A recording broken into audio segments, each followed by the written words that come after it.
Hi there, this is Natalie with a new process video for Pinkfresh Studio, and today we're actually gonna work a layout using the new Holiday Magic collection. And this collection is beautiful, filled with color, lots of sentiments, very fun and perfect to document your holidays. So I want to take advantage of the chipboard frames in this collection, and I pulled already 2 pictures of my little cousins for this. So what I'm gonna do is I'm actually gonna cut the chipboard. I'm gonna keep the backing with it so that I'm able to move it on my page. So you're gonna see that I actually selected these photos because my little cousins are wearing actually antlers and these funky Santa hats, and they have red and white, so that makes it really festive. So I want to bring a lot of color in a controlled way onto this page. So here's where I'm just going to set up the idea that I have in mind. You're gonna see that I've chose, like I said, my 2 chipboard for my photos, and I want to create a vertical design for this layout. So one with a background that was very neutral. This is the Merry and Bright paper. The A side is the paper that has all the icons. The B side has this beautiful grid, like gray grid, so it's a very nice neutral. So what I'm doing first of all is I'm gonna add a little bit of yeso to the right of the page, because I want to add mixed media. I want to add watercolor to the background to bring some pop of color. So I gotta make sure that I cover or that I coat my paper so that when I add the water it doesn't buckle. One, and the second one is just gonna help me create that organic look that I'm going for. So I make sure to add the yeso. I make sure that it dried completely before I came back, and I'm gonna start working with adding color. And I want to add a little bit of the light blue that the collection has. So I'm using sky blue liquid watercolor. If you have it, I know they're no longer available at Pinkfresh Studio. I have a little bit left over, so I'm gonna use it. And this is sky blue, and just a little bit of the liquid watercolor. That's all you're gonna need. Is a very concentrated pigment. So I'm just gonna add a few drops and some water, and then I'm gonna use my watercolor brush to move the pigment onto my page. I'm gonna add a little bit of water, and literally because I added the yeso onto my background, I am able to move the paint. The yeso allows me for just for the liquid to stay afloat a little bit longer, so I'm able to move it around and create that organic watercolor background. And at the same time it just strengthens the paper so that when I add water it doesn't soak into the fibers of the paper and buckle the paper. Instead, the yeso works as kind of a resist, so it helps to create that organic look of the watercolor and also to prevent some buckling. So make sure if you want to create something similar, you add yeso onto your page. If you don't have yeso, then go ahead and use acrylic paint. White acrylic paint will do the same trick, or you can use a little bit of matte acrylic medium, will do the same trick, but you need to strengthen your page. So all I'm doing, like going back to the layout, is I'm just adding sky blue with a little bit of water, and all I'm doing is you're gonna see that I have plenty of water, that I'm able to lift my paper, move the pigment around to create that organic look. I want to have enough coverage or enough color on the background that when I add my chipboard frames, color is just kind of peeking from every single side of my chipboard frames. I do not want to cover the entire page. I don't want to cover a lot of it. A lot of the right hand side, sorry. I just want to have enough that it pops from behind the frames. So remember, when you're working with mixed media, it's better less is more. You can always add, but you cannot take away. So think about it. Just go small, and then slowly build up, and just bring your chipboard frames every so often so you know how much of a coverage you have. I don't want to cover the entire page. I just want to bring some color behind it. So I'm going to continue working with the sky blue until I have, I'm gonna say, like my page, that part that I'm looking for covered. Once I'm done with the sky blue, I'm actually gonna add a little bit of aquamarine to bring some of that teal that you see in the collection. Same thing, a few drops, a little bit of water, and I'm gonna apply it onto my background. And then I'm gonna add a few drops of gold ink just to bring that shine that the collection has. Now the key is here. You want to make sure that this background dries completely before you continue working. Now You can go ahead and heat it with a gun, but when you heat paper, you move the structure of the paper.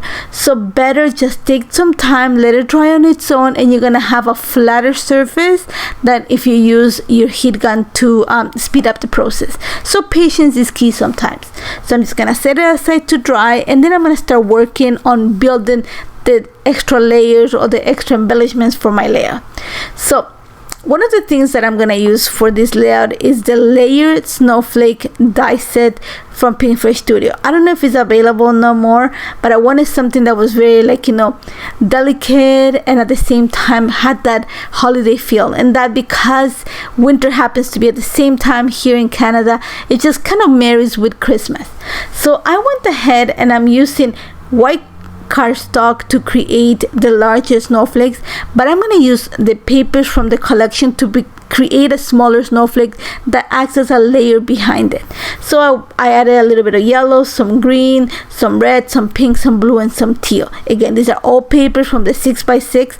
And then for the red and the green, I actually went into the Santa's Workshop paper. That's the one that has all the tickets, and I'm gonna cut that small snowflake from some of those tickets just to have the colors. But I'm gonna save the ticket because I'm gonna use those to create my layout. So simple as that.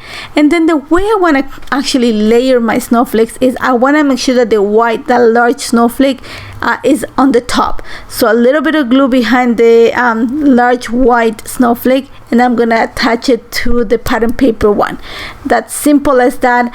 I actually cutted the backing, you know, the backing from there's a little offset, and I cut that of vellum, but I made it too chunky. I just want something really delicate for this. So I'm gonna go ahead and glue all my snowflakes, and then I'm gonna be ready to assemble. Until then, my background has already dried, so I'm good to go. So the first thing I'm gonna do is I'm gonna go ahead and back my chipboard frames with the photos. Again, these are my little cousins. The little girl name is Noah, and the little boy name is Tadeo. They are the children of my cousin, and that's one of the advantages of being the eldest in the family. I'm the eldest cousin, so I actually kind of help in bringing up my small cousins, and now they're having babies, and I get the pleasure of enjoying them in a different way. So I am actually, like I said, I make sure that I size the photos so that they fit nicely within the empty space of my chipboard frames. So I'm just gluing the chipboard straight onto my pictures and just trimming around it. Once I have them ready, like I said before, I use some of the Santa's Workshop paper, and again, this paper is the one that has all those tickets, to cut some of the smaller snowflakes. And I make sure that when I cut it, I cut the snowflake right out of the center of the ticket, because I wanted to use the edges, you know, the edges that have the little indentation that gives it the feeling of a ticket, to help me create the layouts for this the layers, sorry, for this layer. And this layer is actually very forgiving because I don't want the chipboard frames to sit flat, like straight onto my page. I want to kind of glue them on a slant, so I'm able to use pieces of tickets instead of using the entire ticket. So I'm going to cheat a little bit here. So you're going to see that right now I'm just cementing the idea onto my page. I'm going to start gluing the stuff together, and this one here is the Santa's Workshop paper. I'm actually going to trim the tickets that are right at the edges, so there's only a partial ticket. That's all I need. Like I said, I'm going to cheat having the entire ticket behind the chipboard. I want to make sure that the tickets kind of cascade from the top to the bottom of the page, but the pictures, the chipboard frame photos are, like, you know, right on the center, so that they draw the attention to the pictures. So I'm just going to go ahead and just kind of have the idea of how everything is going to sit, and then once I'm happy what it looks like, I'm going to go ahead and start gluing the pieces together. So first thing I'm going to do is I'm going to glue the leftover pieces where I created my die cuts to the back of the chipboard frames. And like I said, this is going to be a very forgiving layout because my photos are going to sit a little bit on a slant. So once I have those tickets glued onto the backing of my chipboard frames, then I'm gonna glue the two chipboard frames together, and they're actually gonna meet right at the corner. The bottom right corner of the small chipboard frame is gonna be underneath that little picture slide kind of chipboard frame. So I'm gonna make sure that I glue those in place so that I'm able to have everything kind of like the way I want to look about it. Just kind of, it's gonna look like as if the tickets are just peeking from the side of the frames. That's the look that I'm going for. Now here's the key. Whenever because I am layering the chipboard frame on top of another chipboard frame, I'm creating a little separation between the paper, the background, and the top chipboard frame. So to make up for that, I need to add some foam adhesive behind it. And also because whenever I attach things onto mixed media, I'm always careful of, like, especially when I'm attaching a photo, I don't like attaching the photo straight onto the mixed media. Instead, I'm going to use a little piece of chipboard behind the photo just to give it some lift. And also that little piece of chipboard is going to make it so that it's completely even when it sits onto my page. So you're going to see right now, I'm just making sure that that's completely set. Another thing is whenever you add gesso or acrylic paint onto your papers, you have to make sure that whatever you glue on top of it has a strong glue. Mixed media tends to make things slippery, so make sure that you add a strong glue. You're gonna see that I put some glue behind my photos, and to make sure that they're completely dry and set on my page, I'm actually gonna add some weight onto the paper, onto the photos. And then while that's drying, I'm gonna go ahead and start adding some foam adhesive behind the ticket. I folded the edge of the tickets a little bit just to create that movement, so I'm gonna add a little bit of foam adhesive behind it just to give it that lift at the edges. And here's where, like I said, pieces of tickets are gonna work fine with this, because I'm just gonna create the illusion as if we're a layer behind it. Again, I cut the tickets that were right at the edges. I just want the little indentation. The only thing that I'm gonna be careful about it is that you can read whatever it says on the ticket. So I wanna make sure that the letters are not upside down. That's the best way that I can describe it. And then I'm just going to layer them on, like, behind the chipboard frames. Again, think about it as if there's a cascade of tickets coming down the page and the chipboard frames are right on the center. I am gonna add a little bit of foam adhesive behind the layers, behind the little ticket pieces, just to give it that lift and create the illusion of movement. And once I have them in place, I'm actually gonna go ahead and start gluing the snowflakes. Now when I glue the snowflakes, I'm gonna do some color blocking. That means that I'm gonna glue the yellow onto the yellow part, green onto green, and so on. That's just gonna make the colors pop. It's just gonna create a more cohesive look, because I'm not, like, moving colors around. Instead, I'm just popping that color a little bit more. And that's what I added, that layer of the pattern paper behind the white snowflake, just to give it that extra pop. So once I have that, I went into the ephemera pack that has all the titles, and I found one that says "Simply Having a Wonderful Christmas Time." I'm gonna add some foam adhesive, and that's gonna glue right onto the left of the chipboard frames. Outside of the camera, I actually used the same layer snowflake die, and I cut 2 more snowflakes the same way, but instead of using pattern paper, I'm using gold cardstock for the layering snowflake. And then I'm gonna stick them, I'm gonna tuck them behind the title.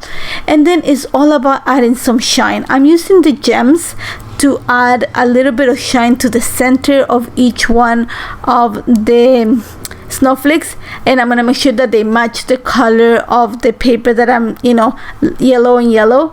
I kept the centers of the little the snowflake that's in behind the larger white, and it formed a little star, so I'm gluing them around the same snowflake. And then I glue a little puffy sticker, like this little star stickers in the puffy sticker sheet. So I'm gonna add them there just to create, like, the color pop. And once I have that, I actually also added this collection comes with a set of gold and silver. I'm gonna use the gold ones, enamel dots. I'm gonna use the gold enamel dots for the snowflakes that are behind the title. I also added a small cardstock sticker underneath the title just to give it more sentiment. My lines of journal are gonna go right underneath that, and that's about it. I love how this turned out. This layout came out really nice. I love the pop-up color. I just love how it turned out, and I hope you like it. As always, if you have any questions, do not hesitate to contact me. You can check the entire collection and everything that I use at the shop. Thank you so much for joining me. Take care, guys.